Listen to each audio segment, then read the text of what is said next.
Good afternoon, YouTube. Welcome back to my channel. Today's video is a little bit of repair, a little bit of talking. So let's start with the talking side of it.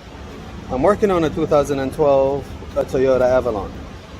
Customer's complaint, the skid light is on, which is this light, the VSA.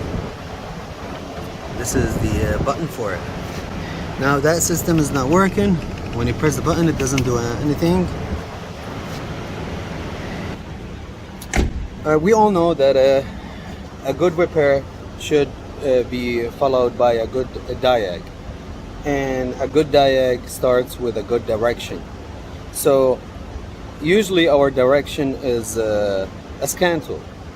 You come first, you verify customer's complaint, and you scan the car to see what codes it has, what current, what's history, and you deal with them accordingly.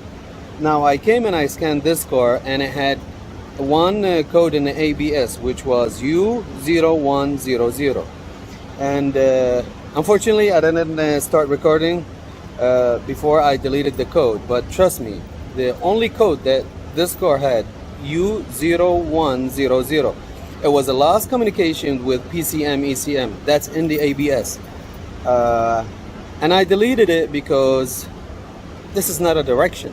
This is a general code. This is just like the P0300, multiple misfire. It doesn't tell you which one is misfiring.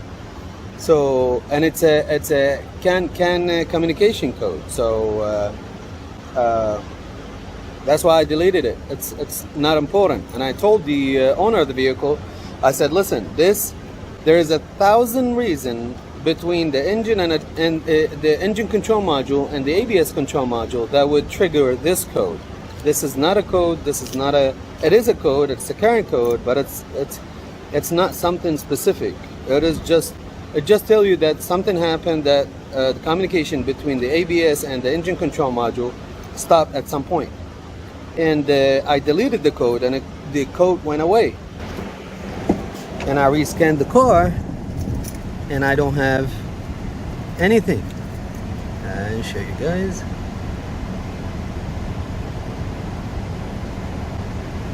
Alright, so ABS has no fault. Sorry for the glare. Okay, engine control module, the whole car now has no code. See it? No fault codes, nothing. All the ABS is communicating, engine is communicating, but we still have a problem. We still have a problem. I restarted the car, made sure that the light doesn't go with a restart, and we still have a problem. So this is the main reason why I decided to film. What would you do in this situation? Well, usually you tell the customer, listen, this is our situation. We have a light and we don't have a code. Usually, sometimes you have to drive the car to operate it, steering, brake, engine control module. You have to run the car in order to get a real code. So you give the car to the customer and you tell him, go drive on it, and we'll scan it after 2-3 days. But what if the customer wants the car to be fixed today for some reason? You have to explain to him. First, you have to explain to them what's going on. You have to tell them, hey, I'm working without a direction, so I'm gonna have to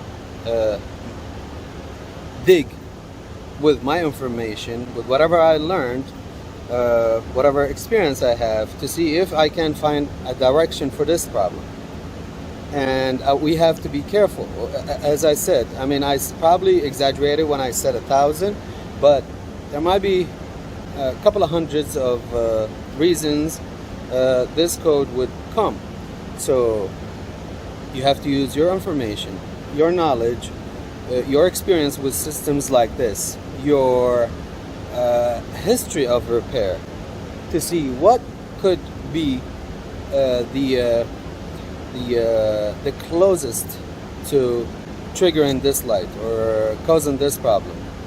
So that's basically why I decided to make this video. And what I did, in this case, I went to live data for the ABS. I wanted to see what is not working correctly. some cars, let me show you guys.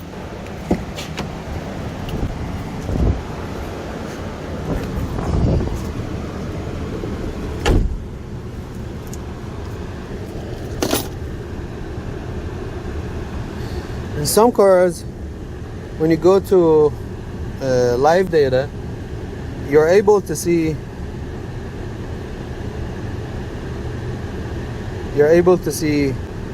the recommended value and the current value, and if there is anything wrong, it will show you in red. This is not our case, so this was not a helping factor in this case. So, but what I did, I came to the ABS and I was looking at things that might trigger this light, and just because it's a Toyota, the first thing that I wanted to check is the steering angle sensor. I wanted to see if it's operating, and boom, right there. Steering angle sensor, first it reads 1150 degrees, which is completely wrong. And as you guys see right now, the wheel is straight, the steering is straight, and when we move it, that degree doesn't change. So this is a really good clue that steering angle sensor is not functioning correctly. It is malfunctioning. So that's a good direction. That's a good diag. What I'm going to do next, I'm going to pull up the wiring diagram for the steering angle sensor. I already opened the cover under the steering, which is 2 Phillips screws. You just turn your wheel this way and then that way, boom, 1, 2, and then you pull the cover out to get to the plugs here to do your checks. So let's go to the computer, pull up a wiring diagram and see what inputs we have to check in this steering angle sensor, and make a decision either if it's a wiring issue or a component issue. This is the wiring diagram for the steering angle sensor.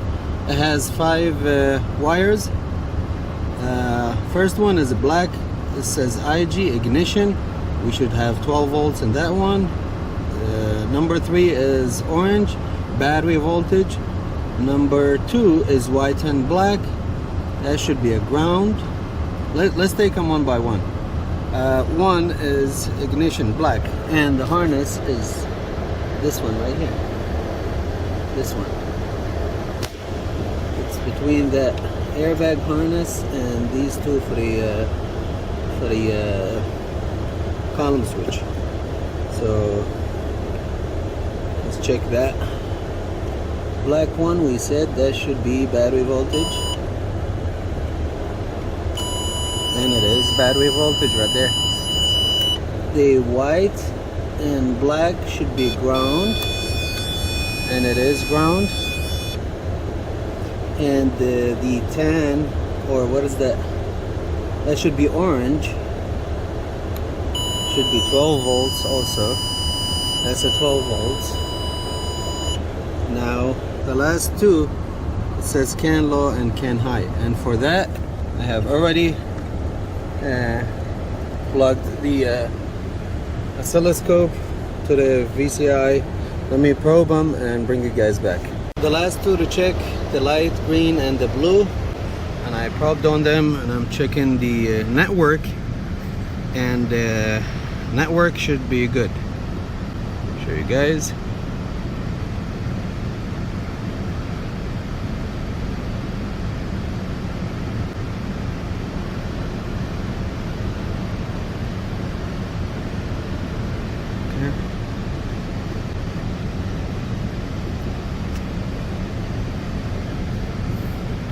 We have a good signal. 1.5 to 2.5 right here, and 2.5 to 3.5. That's a good signal, and I want, if you guys are using the auto oscilloscope, I want you to pay attention because it tricked me earlier. Look at this. I was moving the, it had some kind of interference and I had a bad signal. and I almost thought that I had a bad another component that is affecting this sensor, but with the power, ground, and the network the way it is right now, everything should be good. And this car, you see this? You see this? That's what just happened. Here, we'll stop it. Go back here. This is what I had before, and I thought I was dealing with a bad network right here, but it wasn't. It was my wiring. Anyways,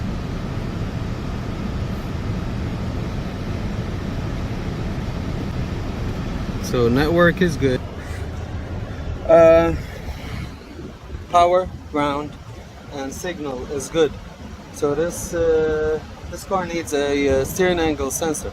They need to bring it, install it, and I think there's a calibration we have to do. I will update the case, but again, there is a lot of mechanics here. I think they're going to do it themselves. They don't want to get charged for installation, and it's not that hard. They've done airbags before, and it's the only difference, you have to pull the steering wheel to install this component, and I think it comes by itself. It doesn't come with a clock spring because it has its own plug. I'm not sure, but I think Toyota do them separately. That's it for today's video. I hope that you guys liked what happened. I hope that you guys learned something from it. Thank you guys so much. I really appreciate it. And again, I will, if it's good or bad, I will update the case before posting it. Thank you so much.